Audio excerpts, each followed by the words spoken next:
তো ব্যাপার যেটা হলো, যখন শাহবাগ চলে তখন আমার ডিপার্টমেন্টের চেয়ারম্যান ম্যাম, নাম বললে অনেকেই চিনবেন, উনি বাংলাদেশের একজন প্রথিতযশা বুদ্ধিজীবীর ওয়াইফ, দুজনেই বুদ্ধিজীবী। তো পুরো ক্লাসে 280 জন, তখন আমরা সেকশন ভাগ হয় নাই, আমার মাথায় টুপি আর 3-4 জন। তো ক্লাসে পড়া জানানোর জন্য আমাকে ম্যাম জিজ্ঞেস করলে, এই হেফাজত দ্বারা, মানে আমাকে করে বলল। তো আমার ভীষণভাবে মনে আছে, এবং তিনি আমাকে বলেছিলেন হেফাজতের আমির, কারণ তখন তিনি জেন্ডার অ্যান্ড উইমেন কোর্সটা পড়াচ্ছিলেন এবং সেখানে নারীর অধিকার নাই এই ব্যাপারে সিডো নিয়ে পড়াচ্ছিলেন। তো সেসব নিয়ে আমরা আলাপ করতাম। তো এরপরও আমি একটা কথা বলে রাখি, ঢাকা ইউনিভার্সিটি সম্ভবত অন্য সব জায়গা থেকে এটুকুন কারণেই ভিন্ন যে সেই প্রচণ্ড উত্তাল সময়েও আমরা ডিপার্টমেন্টে এটা নিয়ে তর্ক করতে পারতাম টিচারদের সাথে, খুব অল্প মানুষ হলেও এটুকুন অন্তত সত্য স্বীকার তো করতে হবে।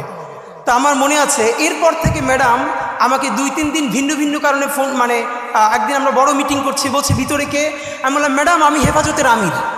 এরপর ম্যাডাম যতদিন আমাকে জিজ্ঞেস করেছেন আমি আমাকে পরিচয় দিয়েছি আমি হেফাজত।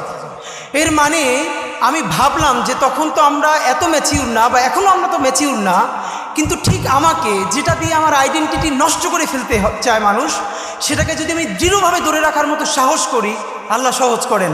যখন আমাদেরকে হেফাজত বলে গালি দেওয়া হয়েছে, আবারও আমি বলি, হেফাজতের 13 দফা নিয়ে আমার নিজের অনেক প্রশ্ন আছে, আমার অনেক আপত্তি আছে।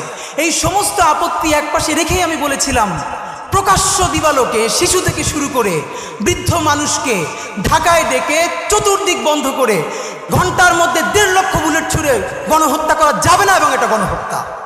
এই গণহত্যাকে গণহত্যা বলে বলতে পারবার যে হিম্মত অল্প কিছু মানুষের ছিল।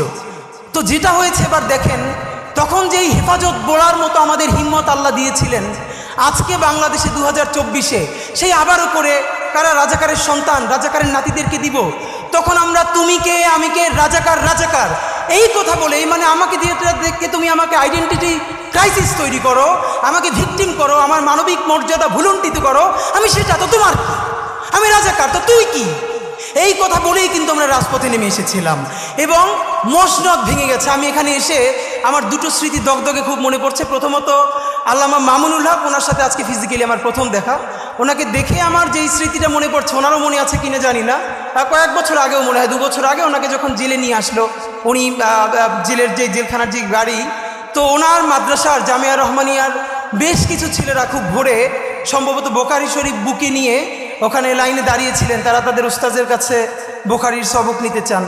তো উনি সেই জেলের গাড়ির মধ্য থেকে বলছেন, এই পড়া ছাড়বা না, এইভাবে পড়বা। আমি ভাবি আসলে এই যে মাদ্রাসার শিক্ষা, মাদ্রাসার শিক্ষক ছাত্র জুলুম, এই নিয়ে তো প্রচুর কথা বলি, কিন্তু সত্য কথা এই পরিবেশটা আসলে বোঝা যায়, মানে রুহানিয়াত এমন জিনিস, মানুষ নিজের চেয়ে নিজের উস্তাদকে ভালোবাসতে পারে, এটা মনে হয় সম্ভবত খুব কাছ থেকে না বুঝলে, আসলে না চিনলে মানুষ বুঝবে না। তো শিক্ষক উনি যখন বলছেন যে এরকম পড়তে শুরু করবা, পড়া ছাড়বা না, তখন সেই ছেলেগুলো বুকে বোখারি শরীফ জড়াই ধরে কাঁদতেছে রাস্তার মধ্যে, হ্যাঁ হুজুর এটা শুনবো। তো এই সময়টা আমার খুব মনে পড়ছে। আর আজকে এখানে এসে আপনাদের কাছে শুধু একটা কথা বলতে চাই, বিনীত অনুরোধ। আপনারা দেখেছেন যে আমরা 3টে গণহত্যার কথা সবসময় একসাথে বলি। আমরা বলি জুলাই, পিলখানা ও শাপলা গণহত্যা। আমরা যতবার বলেছি জুলাই নিয়ে কমিশন হয়েছে, অনেক সমালোচনার পরে পিলখানা নিয়েও একটা কমিশন করা হয়েছে। যদিও বলে রাখি সেই পিলখানার প্রকাশ্য প্রতিবেদন আসবে কিনা আমরা জানি না, কিন্তু ঠিক কোন কারণে শাপলা নিয়ে এখন পর্যন্ত একটা গণহত্যা কমিশন করা যায় নাই? তাহলে এই শাপলার রক্ত কি রক্ত বলে মনে হয় না? শাপলার মানুষের মাথায় টুপি, মুখে দাড়ি, তারা অনেকে গরিব, তারা প্রান্তিক, পশ না, আরবান মিডল ক্লাস না, তাদের তকতকে কোনো প্রতিষ্ঠান নাই, মানে এই জন্য কি সে নাগরিক হয়ে উঠতে পারে নাই? তার রক্তের কি এক ফোঁটা দাম নাই? আমরা হাজারবার, ইভেন ডক্টর ইউনূস সাহেব একবার দেখলাম জাতিসংঘকে অ্যাড্রেস করে বলছেন যে আপনারা আসেন, আপনারা এখানে শাপলার প্রতিবেদন, শাপলা নিয়ে তদন্ত করেন। এরপরে আর কেউ কথা বলছে না। আপনাদের কাছে আমার শুধু একটা দাবি, অনেকে বলেছে যে আমরা যে ইনসাফের রাষ্ট্র বলি, ইনসাফের সমাজ যে কায়েম হচ্ছে এটা বুঝবো কিভাবে? এটার আমি প্রথম বলেছি, যেদিন শাহবাগ, সমস্ত শাহবাগ দাঁড়িয়ে প্রকাশ্য ক্ষমা চেয়ে শাপলার বিচারের জন্য রাস্তায় নামবে, সেই দিন বাংলাদেশে যে ইনসাফ কায়েমের প্রারম্ভ হয়েছে সেটা আমরা বুঝতে পারবো। এইখানে যাদেরকে আমরা দেখছি এরা তো শাপলার ভিকটিম। তো শাপলার বিচার কি শুধু শাপলার ভিকটিমরা চাইবে? শাপলার বিচার কি শুধু যার বাবা শহীদ হয়ে গেছে সে চাইবে? শাপলার ভিকটিম কি শুধু মাদ্রাসার ছেলেগুলোরই চাইবে? তাহলে বাকি যারা বাংলাদেশের নাগরিক, তাদের কি শাপলার বিচার লাগবে না? আমরা শাপলার বিচার চাই না বলেই তো এই আমাদের হুজুরেরা তারা অনেক সময় অন্য বিচার চায় না, এবং আমরা তখন বলি তারা কেন আমাদের পক্ষে কথা বলে না। এই বিভাজন ভেঙে শাপলা গণহত্যার জন্য কমিশন করতে পারতেই হবে আমাদেরকে। আমি আপনাদের কাছে বিনীত অনুরোধ করে যাই আজকে এবং আমি সত্য কথা বলি, প্রথম দিক থেকে আমার ভীষণ মন খারাপ।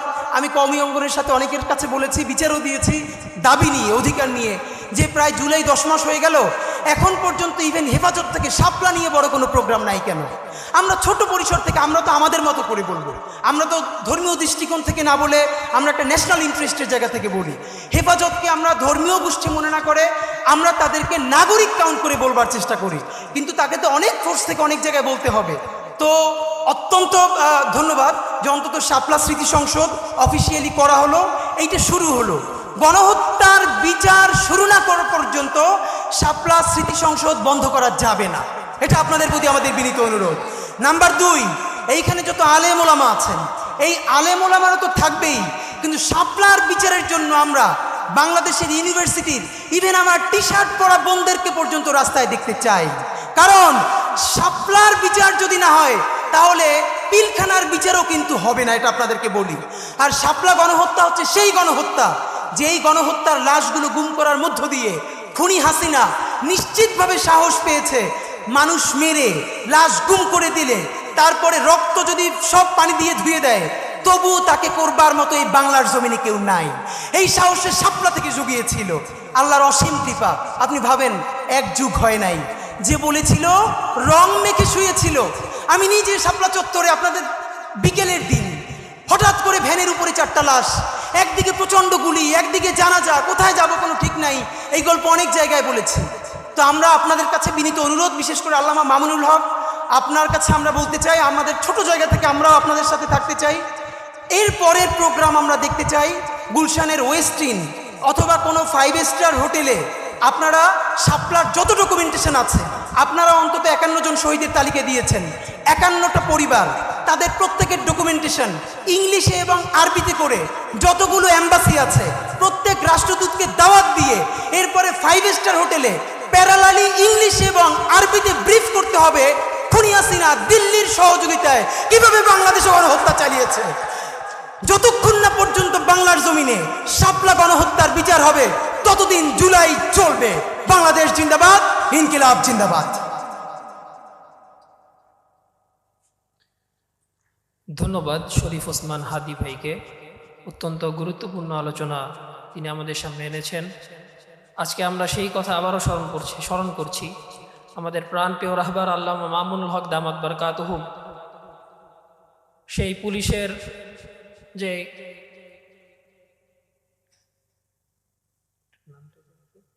প্রিজন ভ্যান থেকে আমাদের উদ্দেশ্যে যে বলেছিলেন যে অসত্যের কাছে মাথা নত করবে না। তো আলহামদুলিল্লাহ আমরা এই চেতনা নিয়ে বড় হচ্ছি। আমাদের এই পরবর্তী প্রজন্ম এই চেতনা নিজেদের পাথেয় হিসেবে গ্রহণ করেছে যে ইনশাল্লাহ আমরা কখনোই অসত্যের কাছে মাথা নত করব না।